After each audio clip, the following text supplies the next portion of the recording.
আসসালামু আলাইকুম প্রিয় শিক্ষার্থীরা, কোর্স টিকার নতুন একটি ক্লাসে তোমাদের স্বাগতম। আজকের ক্লাসটি সপ্তম শ্রেণীর শিক্ষার্থীদের জন্য।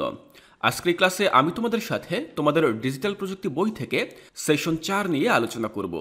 শিক্ষার্থীরা, এই সেশনটির নাম হচ্ছে নিজের একটি ভার্চুয়াল পরিচিতি তৈরি করি। এই ক্লাসটি তোমাদের জন্য খুবই মজার হতে চলেছে, কেননা এই ক্লাসে আমি তোমাদেরকে দেখিয়ে দেব কিভাবে সত্যিকার অর্থেই তোমরা একটি ভার্চুয়াল পরিচিতি তৈরি করতে পারো। তাই শিক্ষার্থীরা, তোমরা এখনও যারা আমাদের এই চ্যানেলটি সাবস্ক্রাইব করোনি, তোমাদের প্রতি অনুরোধ রইল তোমরা অবশ্যই আমাদের এই চ্যানেলটি সাবস্ক্রাইব করে রাখবে। তাহলে চলো আজকের এই ক্লাসটি শুরু করছি।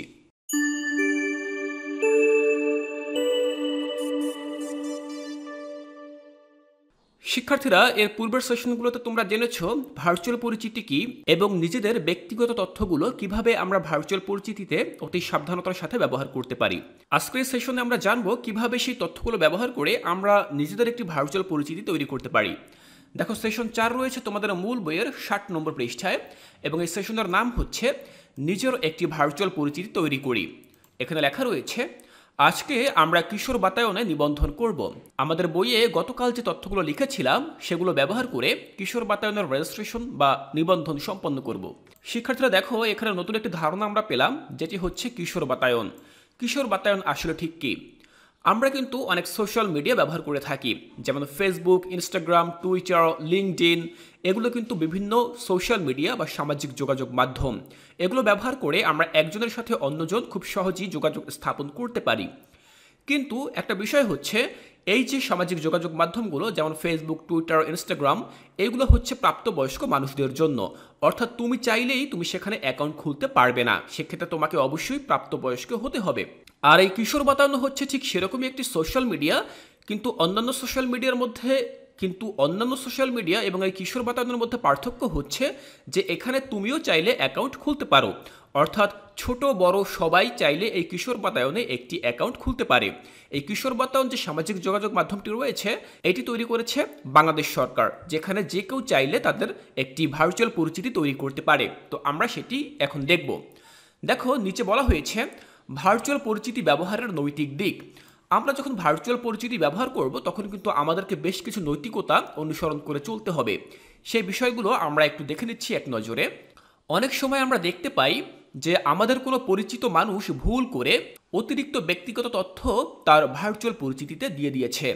এর অর্থ হলো আমরা ডিজিটাল মাধ্যমে হঠাৎ করে তার ব্যাপারে এমন কিছু জেনে ফেলেছি যেটি আমাদের জানার কথা নয়। তাহলে কি আমরা সেই তথ্যের অপব্যবহার করব? কখনোই না। আমরা তাকে নিরাপদভাবে জানিয়ে দেব যেন সে এই তথ্যটি মুছে ফেলে। শিক্ষার্থীরা দেখো, এখানে বলা হয়েছে তথ্যের নিরাপদ ব্যবহার আসলে আমরা ঠিক কিভাবে করব। ভার্চুয়াল জগৎ যেহেতু অনেক বড় এবং বিস্তীর্ণ একটি জগৎ, এই জগতে কিন্তু সকলে একজনের তথ্য অন্যজনে দেখতে পারে। তাই এই জগতে অর্থাৎ ভার্চুয়াল আইডিতে আমরা এমন কোনো ব্যক্তিগত তথ্য প্রকাশ করব না যেই তথ্যগুলো সাধারণত আমরা চাই না অন্য কেউ জানুক। অর্থাৎ আমাদের একেবারেই অতিরিক্ত ব্যক্তিগত তথ্যগুলো কখনোই আমরা ভার্চুয়াল মিডিয়ায় শেয়ার করব না, এক্ষেত্রে আমাদের ক্ষতি হতে পারে। আবার বলা হয়েছে, আমরা কি কখনো আমার ভার্চুয়াল পরিচিতিতে নিজে যা নই সেটি দাবি করব? প্রথমত, কখনো নিজের ব্যাপারে ভুল বা অতিরঞ্জিত তথ্য একবার ডিজিটাল মাধ্যমে চলে গেলে সেটা মুছে ফেলা প্রায় অসম্ভব। কাজেই আমরা এমন কোনো কাজ করব না যেটি 30-40 বছর পরও আতঙ্ক হয়ে আমাদের তাড়া করে বেড়াবে। দেখো, এই অংশে আবার বলা হয়েছে ভার্চুয়াল মিডিয়ায় আমরা সবসময় সেটাই প্রকাশ করব যা সত্যি। আমরা এমন কোনো অতিরঞ্জিত বা মিথ্যা কোনো তথ্য সেখানে প্রকাশ করব না যেটি পরবর্তীতে আমাদের আশঙ্কার কারণ হয়ে দাঁড়ায়। কারণ ভার্চুয়াল মিডিয়ায় তুমি যদি কখনো কোনো কিছু আপলোড করো, সেক্ষেত্রে তুমি তোমার নিজের অ্যাকাউন্ট থেকে সেটি হয়তো ডিলিট করতে পারবে, কিন্তু সমস্ত ইন্টারনেট থেকে কিন্তু তুমি সেটি ডিলিট করতে পারবে না। তুমি 1 বছর পর 2 বছর পরও হয়তো সেই জিনিসটি অনলাইনে দেখতে পারো, এবং একটা পর্যায়ে যখন তোমার জীবন থেকে 30-40 বছর পার হয়ে যাবে, তখনও কিন্তু সেই যে আপলোড করা জিনিসগুলো যেগুলো তুমি ভুলবশত আপলোড করেছিলে সেগুলো কিন্তু তোমাকে তাড়া করে বেড়াবে। অর্থাৎ আমরা আমাদের ভার্চুয়াল পরিচিতিতে এমন কোনো তথ্য ব্যবহার করব না যা পরবর্তীতে আমাদের আক্ষেপের কারণ হয়ে দাঁড়ায়। শিক্ষার্থীরা, এর পরবর্তীতে চলো কি দেওয়া রয়েছে সেটি আমরা দেখে নিচ্ছি। এখানে একটি স্ক্রিনশট দেওয়া রয়েছে যেটি হচ্ছে আমাদের কিশোর বাতায়ন ওয়েবসাইট থেকে নেওয়া হয়েছে। অর্থাৎ কিশোর বাতায়ন ওয়েবসাইটে প্রবেশ করার পরে আমরা এই ধরনের একটি ইন্টারফেস দেখতে পারবো। চলো পরবর্তী পৃষ্ঠায় চলে যাই। সেখানে বলা হয়েছে কিশোর বাতায়ন বা কানেক্টে রেজিস্ট্রেশন বা সাইন আপ করার পর আমার ভার্চুয়াল পরিচিতির বিস্তারিত তথ্য দেওয়ার জন্য আমাকে তথ্য সম্পাদনা করতে হবে। কি কি তথ্য দিতে হয় তা পরের ছবিতে দেখা যাচ্ছে, সে অনুযায়ী আমরা তথ্য প্রদান করব। শিক্ষার্থীরা, তোমরা এখানে একটি ছবি দেখতে পাচ্ছ। এই ছবিটি হচ্ছে কিশোর বাতায়নের একজন ব্যক্তির প্রোফাইল। অর্থাৎ যখন কোনো একজন ব্যক্তি কিশোর বাতায়নে তার একটি পরিচিতি তৈরি করবে বা একটি প্রোফাইল তৈরি করবে, তখন সেই প্রোফাইলের দৃশ্যটি দেখতে ঠিক অনেকটা এরকমই লাগবে। এখানে যে ব্যক্তির প্রোফাইলের ছবি দেওয়া রয়েছে তার নাম হচ্ছে বনলতা সেন, এবং এখানে আমরা দেখতে পাচ্ছি তিনি কোন কোন তথ্যগুলো ব্যবহার করে এই প্রোফাইলটি সম্পন্ন করেছেন। আমাদেরকে বলা হয়েছে ঠিক এভাবে আমরাও এই ধরনের তথ্যগুলো ব্যবহার করে আমাদের একটি প্রোফাইল তৈরি করব কিশোর বাতায়নে। শিক্ষার্থীরা, কিশোর বাতায়নে তোমরা কিভাবে তোমাদের একটি ভার্চুয়াল পরিচিতি তৈরি করতে পারো সেটি কিন্তু আমি তোমাদেরকে এই ক্লাসে দেখিয়ে দেব। তাহলে চলো আমরা এখন কিশোর বাতায়ন ওয়েবসাইটে চলে যাই এবং সেখান থেকে দেখে নিচ্ছি যে কিভাবে আমরা একটি ভার্চুয়াল পরিচিতি তৈরি করতে পারি। শিক্ষার্থীরা, আমরা কিশোর বাতায়ন ওয়েবসাইটে চলে আসলাম। আমি আমার কম্পিউটার থেকে এই ওয়েবসাইটটি ওপেন করেছি। তুমি তোমার মোবাইল, ল্যাপটপ অথবা ডেস্কটপ যে কোনো ডিভাইস থেকেই এই ওয়েবসাইট ভিজিট করতে পারো। কিভাবে ভিজিট করবে? জাস্ট তোমার মোবাইল বা যে কোনো ডিভাইসের যে কোনো ব্রাউজারে তুমি লিখে সার্চ করবে connect.edu.bd। এই যে লিঙ্কটি রয়েছে, এই লিঙ্কটি লিখে সার্চ করলেই তোমরা এই ওয়েবসাইটে প্রবেশ করতে পারবে। এখানে লেখা রয়েছে কিশোর বাতায়ন এবং নিচে লেখা রয়েছে কানেক্ট, যেমনটি তোমাদের মূল বইয়ের ছবিতে ছিল। তো এই কিশোর বাতায়ন ওয়েবসাইটে প্রবেশ করার পরে তোমরা সরাসরি এই যে দেখো ডান পাশের কর্নারে লেখা রয়েছে লগ ইন, এই অপশনটিতে ক্লিক করবে। আমরা এই অপশনটিতে ক্লিক করছি, লগ ইন। শিক্ষার্থীরা, এই অপশনে ক্লিক করার পরে আমাদের সামনে সাইন ইন নামে নতুন একটি অপশন চলে আসবে। এই পেজে আসার পরে আমাদেরকে বলা হবে আপনার ইমেল দিন এবং আপনার পাসওয়ার্ড দিন। যেহেতু আমরা এখন পর্যন্ত এই কিশোর বাতায়নে আমাদের ভার্চুয়াল পরিচিতি তৈরি করিনি, তাই আমরা এখানে সাইন ইন করতে পারবো না। আমাদেরকে কি করতে হবে বলো তো? আমাদেরকে করতে হবে সাইন আপ। অর্থাৎ সাইন ইন এবং সাইন আপের মধ্যে পার্থক্য এটাই যে যদি তোমার ইতোমধ্যেই একটি অ্যাকাউন্ট খোলা থাকে তাহলে তুমি সাইন ইন করে সেখানে প্রবেশ করবে, আর যদি তোমার অ্যাকাউন্ট না খোলা থাকে তাহলে তুমি সাইন আপ করবে। সাইন আপ মানে হচ্ছে সেই ওয়েবসাইটে নতুন করে একটি অ্যাকাউন্ট তৈরি করা। তো আমাদেরকে নতুন করে একটি ভার্চুয়াল পরিচিতি তৈরি করতে হবে, তাই আমরা এই সাইন আপ করুন এই অপশনটিতে ক্লিক করব। এই অপশনটিতে আমি ক্লিক করে দিচ্ছি। দেখো, এই অপশনটিতে ক্লিক করার পরে আমাদের সামনে সাইন আপ নামের সেই অপশনটি চলে আসবে। এই পেজে আসার পরে তোমরা দেখতে পাচ্ছ লেখা রয়েছে সাইন আপ এবং এখানে 4টি অপশন দেওয়া রয়েছে। একটি হচ্ছে শিক্ষার্থী, শিক্ষক, অভিভাবক, পরামর্শদাতা। আমি যেমনটি তোমাদের প্রথমেই বলেছিলাম যে কিশোর বাতায়ন হচ্ছে বাংলাদেশের এমন একটি সামাজিক যোগাযোগ মাধ্যম যেখানে যে কেউ চাইলে অ্যাকাউন্ট খুলতে পারে। অর্থাৎ সে শিক্ষার্থী হোক, শিক্ষক হোক, অভিভাবক হোক অথবা পরামর্শদাতা হোক, যেই হোক না কেন সে এখানে অ্যাকাউন্ট খুলতে পারবে। যেহেতু আমরা এখানে শিক্ষার্থী হিসেবে অ্যাকাউন্ট খুলব, তাই আমরা শিক্ষার্থী অপশনটি সিলেক্ট করে রাখব। তারপরে বলা হয়েছে নাম লিখুন। এখানে বলা হয়েছে নাম লিখুন ইংরেজিতে, অর্থাৎ তোমার নামটি তুমি এখানে ইংরেজিতে লিখে দিবে। আমি এখানে আমাদের একটি নাম লিখে দিচ্ছি। শিক্ষার্থীরা, তোমরা দেখতে পাচ্ছ আমি এখানে লিখে দিলাম বেলাল হুসাইন, একটি নাম এখানে লিখে দিলাম। এরপর বলা হয়েছে ফোন নাম্বার লিখুন। এখানে তোমরা কি করবে? অবশ্যই একটি ফোন নাম্বার লিখে দিবে। আমি এখানে একটি ফোন নাম্বার লিখে দিচ্ছি। শিক্ষার্থীরা, এই ফোন নম্বরের জায়গায় তোমরা তোমাদের ফোন নাম্বারটি লিখে দিবে। এরপর বলা হয়েছে ইমেইল লিখুন। অবশ্যই এখানে তোমাদেরকে একটি ইমেইল লিখতে হবে। এই যে ইমেইলটি আমরা লিখে দিলাম। এরপর বলা হচ্ছে পাসওয়ার্ড তৈরি করুন। শিক্ষার্থীরা, যে কোনো সামাজিক যোগাযোগ মাধ্যম ব্যবহার করার ক্ষেত্রে এবং সেখানে একটি অ্যাকাউন্ট তৈরি করার ক্ষেত্রে অবশ্যই আমাদেরকে একটি পাসওয়ার্ড তৈরি করতে হয়, যে পাসওয়ার্ডটি ব্যবহার করে পরবর্তীতে আমরা সেই অ্যাকাউন্টে লগ ইন করতে পারি। তো এখানে বলা হচ্ছে পাসওয়ার্ড তৈরি করুন। আমরা এখানে পাসওয়ার্ড তৈরি করব এবং সেই পাসওয়ার্ডটি লেখার পরে সেই একই পাসওয়ার্ডটি পুনরায় আমরা এখানে আবার টাইপ করব। যাই হোক, মনে করো আমরা এখানে পাসওয়ার্ডটি লিখে দিলাম। এরপরে বলা হয়েছে বিভাগ, শিক্ষা প্রতিষ্ঠান বিভাগ নির্বাচন করুন। এই অপশনে ক্লিক করার পরে তুমি যে শিক্ষা প্রতিষ্ঠানটিতে পড়ো সেই শিক্ষা প্রতিষ্ঠানটি কোন বিভাগে রয়েছে সেটি তোমাকে এখান থেকে নির্বাচন করে দিতে হবে। দেখো, আমি এখানে ক্লিক করার পরে এখান থেকে চলে এসেছে বরিশাল বিভাগ, চট্টগ্রাম বিভাগ, ঢাকা বিভাগ, খুলনা, রাজশাহী, রংপুর, এরকম এখানে বাংলাদেশের যতগুলো বিভাগ রয়েছে সবগুলো বিভাগের নাম তোমরা দেখতে পাবে।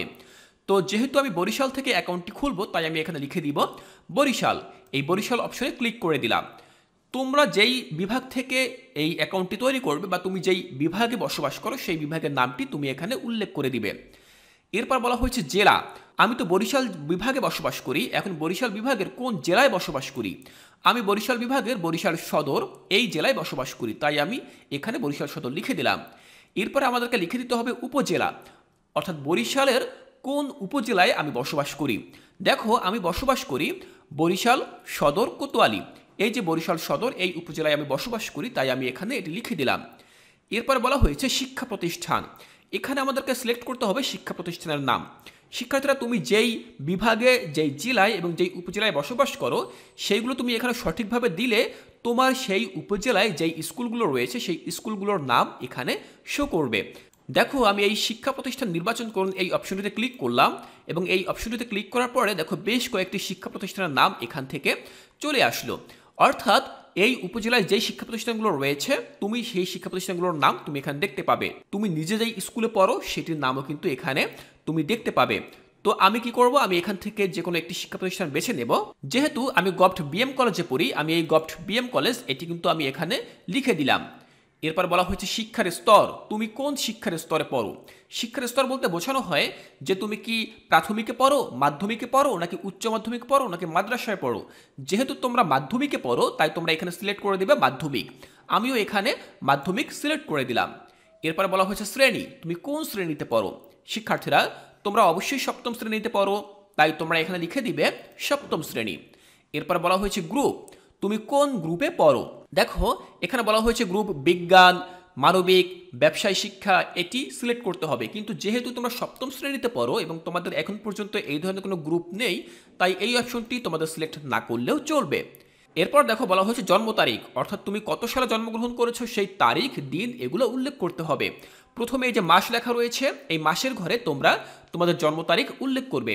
আমার জন্মের মাস হচ্ছে 12 অর্থাৎ ডিসেম্বর, আমি সেটি লিখে দিলাম। ডে এর ঘরে লিখবো আমরা দিন, অর্থাৎ কোন দিনে জন্মগ্রহণ করেছি। আমার জন্ম হচ্ছে 2 ডিসেম্বর, তাই আমি এখানে 2 ডিসেম্বর লিখে দিলাম। এবং জন্ম তারিখ কত সেটি আমরা এখানে লিখে দিব। এখানে আমরা লিখে দিচ্ছি 1996। অর্থাৎ তুমি ঠিক এভাবেই তোমার জন্ম কত তারিখে সেটি তুমি এখানে লিখে দিবে। এবং সবশেষে বলা হয়েছে লিঙ্গ, লিঙ্গ কি তুমি ছেলে নাকি মেয়ে তুমি সেটা এখান থেকে সিলেক্ট করে দিবে। তুমি যদি ছেলে হও তাহলে ছেলে দিবে, যদি মেয়ে হও সেক্ষেত্রে তুমি মেয়ে দিবে। শিক্ষার্থীরা যেহেতু আমি ছেলে তাই আমি এখানে ছেলে অপশনটি নির্বাচন করে দিলাম। এবং সব শেষে আমরা আরও একবার দেখে নেব যে আমরা এই তথ্যগুলো যে এখানে পূরণ করেছি সেই তথ্যগুলো আমরা সঠিকভাবে পূরণ করেছি কিনা, কোথাও কোনো ভুল আছে কিনা। আমরা খুব ভালোভাবে একটি মনোযোগ সহকারে এটি দেখার পরে যখন আমরা বুঝবো যে না আমাদের সকল তথ্যগুলো সঠিকভাবে পূরণ করা হয়ে গেছে, তারপরে আমরা এই নিবন্ধন অপশনটিতে ক্লিক করব। শিক্ষার্থীরা এই নিবন্ধন অপশনটিতে যখন আমরা ক্লিক করব তখনই কিন্তু এই কিশোর বাতায়নে আমাদের একটি ভার্চুয়াল পরিচিতি তৈরি হয়ে যাবে। তাহলে চলো আমরা এখন সবশেষে এই নিবন্ধন অপশনটিতে ক্লিক করছি।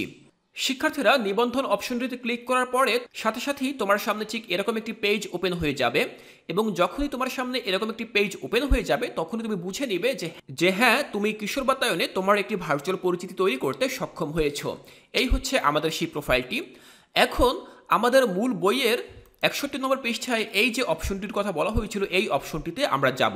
কিসের জন্য যাব, এখানে যে তথ্যগুলো সম্পাদনা করতে বলা হয়েছিল সেই তথ্যগুলো আমাদেরকে সম্পাদনা করতে হবে। দেখো এটি করার জন্য আমরা কি করব, আমরা আমাদের প্রোফাইলে চলে আসলাম। এরপরে আমরা এডিট প্রোফাইল এই অপশনটিতে ক্লিক করব। এই অপশনটিতে ক্লিক করলে দেখো সাথে সাথেই কিন্তু আমাদের সামনে সেই অপশনটি চলে আসবে। দেখো আমাদের মূল বইতে যেই ছবিটি দেওয়া রয়েছে ঠিক একই রকম ছবি কিন্তু আমরা এই আমাদের ওয়েবসাইটে দেখতে পাচ্ছি।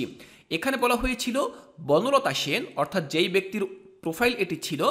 আর কিশোর বাতায়ন ওয়েবসাইটে প্রবেশ করলে লেখা আসবে আমাদের নাম, যেমন আমি নাম দিয়েছিলাম বেলাল হুসাইন, আমি কিন্তু সেই নামটি এখানে দেখতে পাচ্ছি। আবার এখানে দেখা যাচ্ছে যে বনলতা সেনের ছবি দেওয়া রয়েছে, আবার এখানে দেখা যাচ্ছে যে আমার ছবি দেখা যাচ্ছে।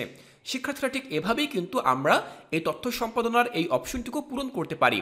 এখানে আসার পরে আমরা আমাদের অতিরিক্ত আরও বেশ কিছু তথ্য পূরণ করতে পারবো। শিক্ষার্থীরা দেখো বলা হয়েছে নাম, এই নাম কিন্তু আমরা আগেই দিয়েছিলাম, ফোন নাম্বার, লিঙ্গ ছেলে নাকি মেয়ে, জন্ম তারিখ, ঠিকানা, তারপরে বলা হয়েছে বিভাগ, জেলা, উপজেলা, শিক্ষা প্রতিষ্ঠান, শ্রেণী, কোন শ্রেণীতে তুমি পড়ো সেগুলো, শাখা, এগুলো কিন্তু আমরা অ্যাকাউন্ট তৈরি করার পূর্বে দিয়েছিলাম। এই যে গ্রুপ রয়েছে এই গ্রুপ পর্যন্ত যতগুলো বিষয় রয়েছে সবগুলো তথ্য কিন্তু আমরা আমাদের আগেই অ্যাকাউন্ট তৈরি করার সময় দিয়ে দিয়েছিলাম। এরপর আরও বেশ কিছু তথ্য রয়েছে যেগুলো আমরা এখন পূরণ করতে পারি। যেমন বলা হয়েছে আইডি নম্বর, এখানে তুমি তোমার আইডি নম্বর দেবে। শিক্ষার্থীরা তোমাদের স্কুলে কিন্তু প্রত্যেককেই একটি করে ইউনিক আইডি নম্বর দেওয়া হয়েছিল। সেই ইউনিক আইডির যে আইডি নম্বরটি রয়েছে সেটি তোমরা এখানে দিয়ে দেবে। এরপরে তোমাদের রক্তের গ্রুপ কি সেটি তুমি এখানে লিখে দিবে, তোমার রক্তের গ্রুপ যেটি হবে তুমি এখানে সেটি লিখে দিবে। এরপর বলা হচ্ছে রোল নম্বর। শিক্ষার্থীরা, তোমাদের প্রত্যেকেরই কিন্তু একটি রোল নম্বর থাকে স্কুলে, সেই রোল নম্বরটি তুমি এখানে লিখে দিবে খুব সুন্দরভাবে। এরপরে বলা হয়েছে আমার সম্পর্কে, অর্থাৎ তোমার সম্পর্কে যদি তুমি 2-1 লাইন লিখতে চাও সেক্ষেত্রে তুমি এই অংশটুতে লিখতে পারো। যেমন আমি লিখেছি, আমার নাম বিলাল হুসাইন, আমি ভালোবাসি ছবি আঁকতে, গান করতে আর ভ্রমণ করতে। আমি অবসর সময়ে গল্পের বই পড়ি, এছাড়াও আমি পুকুরে সাঁতার কাটতে পছন্দ করি। শিক্ষার্থীরা দেখো, এখানে আমি আমার সম্পর্কে 2-3 লাইন লিখে দিলাম, তোমরা তোমার সম্পর্কে এখানে বিস্তারিত লিখতে পারো। তবে অবশ্যই খেয়াল রাখতে হবে, আমি যেটি তোমাদেরকে আগেই সতর্ক করেছিলাম, যে আমার সম্পর্কে যখন আমি কিছু লিখব তখন কিন্তু অবশ্যই আমরা অতিরিক্ত ব্যক্তিগত কোনো তথ্য আমরা এখানে উপস্থাপন করব না, যেগুলো পরবর্তীতে আমাদের সমস্যার কারণ হয়ে দাঁড়াবে। শিক্ষার্থীরা, এখানে আমরা আমাদের তথ্য সম্পাদনা করার ক্ষেত্রে শুধুমাত্র সেই ব্যক্তিগত তথ্যগুলোই আমরা উপস্থাপন করব যে তথ্যগুলো অন্য কোনো ব্যক্তি দেখলে আমাদের কোনো অসুবিধা হবে না। শিক্ষার্থীরা, এটি কিন্তু আমাদেরকে এই সেশনে শিক্ষা দেওয়া হয়েছে।